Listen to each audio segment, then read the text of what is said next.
Hey everybody, welcome back to the channel. Nice to see you again. We are in the fish room. I have some jobs to do and some decisions to make, so I thought I'd bring you along on the journey and show you why I might be considering making a third Megatank. We've already got Megatank 1 over here, Megatank 2 over there. We might have a Megatank 3 over there. So this is a story all about how my life got turned upside down. I'd like to take a minute. No, hang on. That's not right. So the story begins with Megatank 1. This is my first ever DIY tank. I built it myself. I didn't know what I was doing. Some say I still don't. But hey, it stood the test of time. It's been here a few years and a few initial teething problems, but it's fine now. It's 8 feet long, 4 feet wide, 3 feet tall. And it was kind of my first foray into big tanks. So I wanted to have these fish. So you see these peacock bass here. I saw them in a fish shop once. I saw a huge one. It was the most awesome thing I'd ever seen. It was fantastic, and I said, I want some of that. But I didn't want to keep it in like a 6-foot tank, so I wanted to build my own tank. I've got there now. I have this big tank with these big fish, and it's kind of exactly what I wanted, but the journey to get here, I went through all kinds of other large fish, so I didn't jump in straight into bass. I had other things which made me move some fish around, make some decisions, and ultimately might be leading me to build Megatank 3. So there's kind of 2 daily jobs I try and do on this tank. One I'm hoping that I can stop doing at some point, but one I do a quick siphon of all the poops, and then we feed. I'm trying to get some wave makers and see if I can generate all the flow that will kick all the detritus into the overflows so as it can be in the filter. At the moment I've got it to a point where it's collecting all in one area just down here, so that's pretty good. It only takes a couple of seconds to get in there and sort it out, but if I could just get it out of the tank altogether into the sump, that would be better. But feeding, we always have to feed, there's no way around that. But I think I've streamlined it to make it as quick as possible. Literally, I have a flap here. I take my overflow. This is not an overflow. I take my siphon with the extension. The fish will now attack the siphon. Oh no, he's not. First time ever I've not been attacked. And then I have a way for the water to get out just down here, and I quickly scoop up all this detritus. And like I say, I've engineered it so as it all collects in one place, so I don't really need to go around the whole tank to get all the crud and crap. It literally just takes as long as this, and I've got 90% of it. So I have this because I use this on other tanks, but then when I use it on the deep tanks or the hard to get to places, I can use the doubler. And on the menu for today we have some clams and some prawns, but they're still frozen, so we'll come back and feed them later. That's it, done. So this is Brian. Brian lived in Megatank 1 for a while. I took him in as a rescue. He's a little bit smaller than this, but he was kind of fine. And he is obviously a giant gourami. He has personality issues, let's say. He lived in the tank fairly happy until one day I started to notice fish going missing, getting hurt. And we did a bit of an investigation. It turned out it was Brian. So Brian does not like certain fish. Smaller fish he seems to be fine with, but bigger fish, Oscar size and above, he is not a fan and will do everything in his power to kill them. So I had to find a new home for Brian, and temporarily it was this tank. Now I could have tried to rehome him completely, but I really don't like rehoming fish. If I buy a fish, it's my problem that I have to fix, rather than just going, well, I'll just give it on to someone else. So that's the decision I made. We're going to keep Brian, so we put him in this tank, which was my discus tank. But then the discus, where are they going to go? So this is why I built Megatank 2. Megatank 2 is a 12-foot long fish tank. Currently housing discus, various tetras, severums, angels, all kinds of things. As you can see, it's a very heavily planted tank. It's bleeding fantastic, if I do say so myself. Absolutely loving it. everything's been a complete success in here.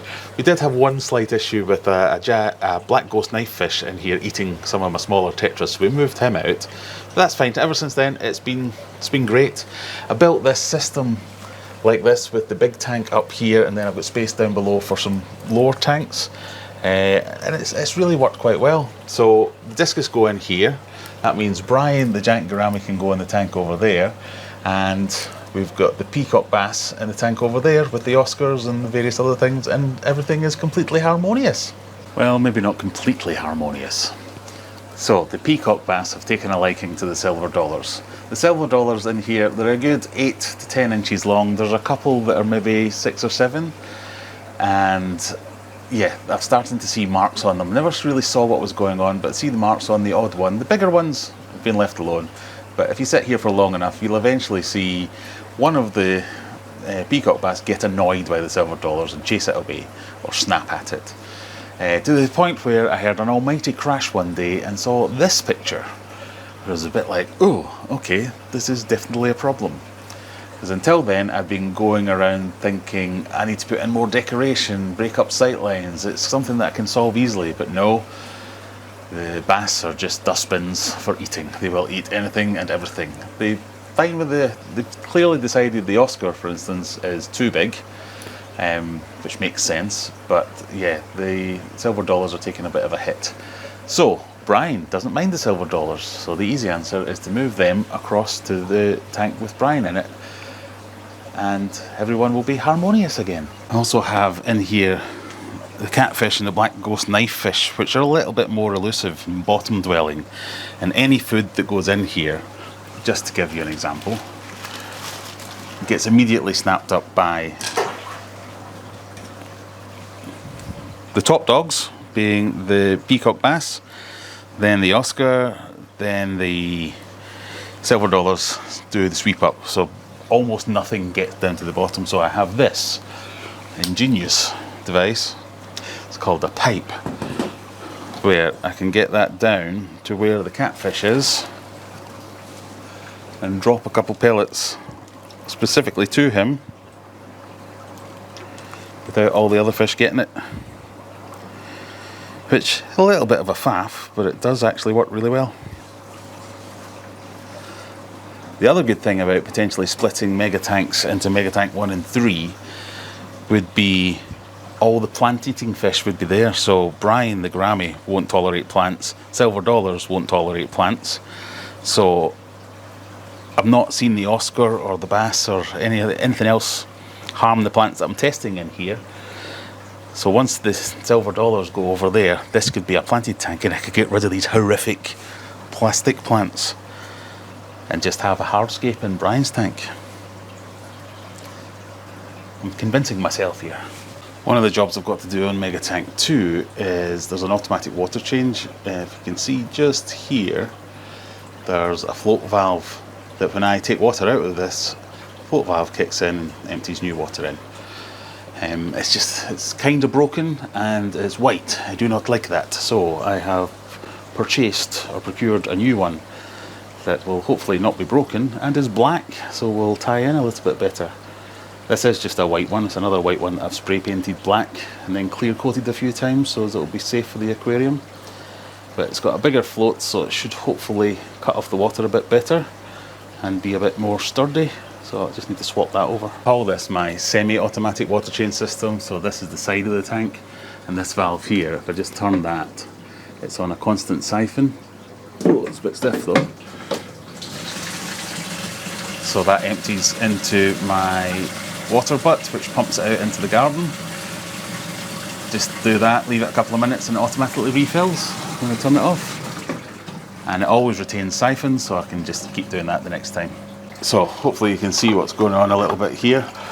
And this is one of the filters, intakes and returns, and then we have the overflow to waste. So that goes all the way down to the bottom of the tank and just maintains a siphon, so when I turn that valve you saw, it will empty. And then this is a float valve that will, when that goes down, it will send more water in. But I'm going to change that, so I'll turn the water off. Just need to unclip it and put in the new one.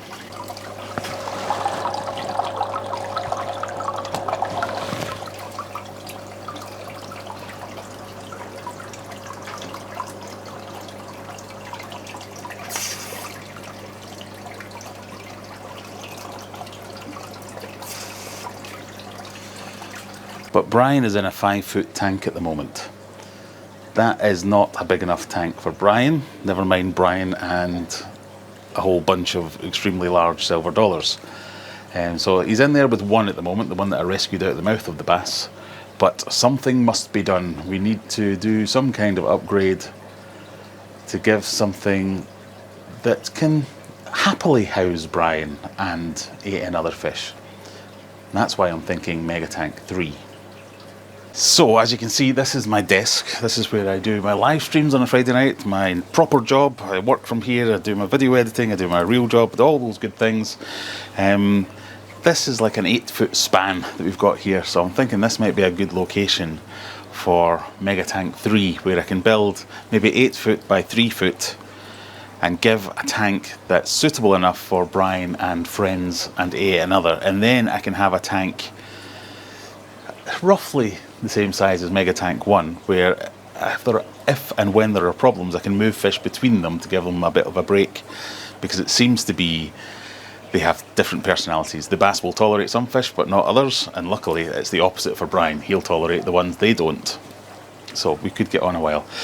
So if I take up this space with Megatank 3 and then take my desk and move it over here to this 5-foot space where this tank is, I've still got everything I need, because I need to work down here. One of the reasons my fish room works is because I spend so much time down here.